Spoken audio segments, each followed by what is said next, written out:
how do we start to make it to democratize just the concept of raising money? Do you ever think about?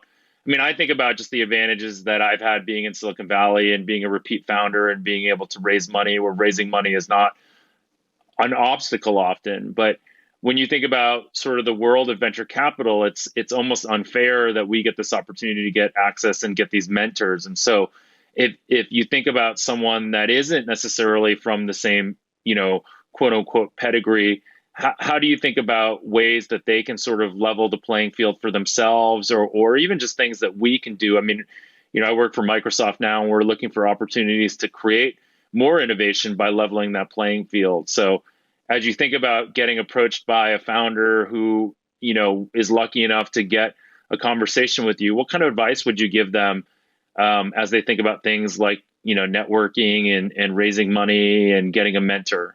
Lots of great questions in there, and so much we could talk about. I would say absolutely. I feel fortunate or grateful to have been a part of those ecosystems, and that's opened up doors that many people wouldn't have otherwise had access to. And therein sometimes lies the problem, right? Because those ideas and those best entrepreneurs could exist everywhere. And it's something I'm really passionate about being able to support. I think the next time as a second, as a two-time founder or a three-time founder, even more doors open up. So if this is your first time through, I'd say look out for other people who like you, who may have shared your journey. They exist. It might be hard to find. So ask entrepreneurs for referrals or recommendations. Sometimes it might be hard to actually get to those entrepreneurs in the first place.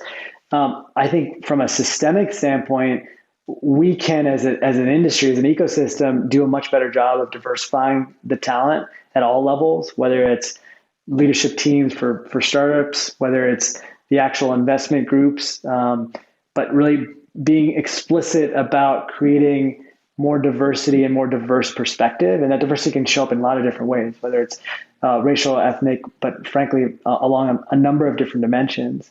And I think that's good. I think it starts there. It starts with some level of representation in every part of this ecosystem, so we can find that talent and pull it in. I will say that, we've had a couple of investors over the years that were explicitly looking and sourcing for talent from non-traditional geographies, locales, places, spaces. One that comes to mind is Caper Capital, one of our early angel investors that made an explicit, thesis and had an investment thesis around being able to source from underrepresented communities. And so they exist. Part of this is they don't necessarily know where that deal flow is too. So it's kind of asking for, hey, who might be investing in people who come from non-traditional backgrounds, and vice versa, creating more of those sorts of experiences or those sorts of investment platforms that are looking for that diverse talent.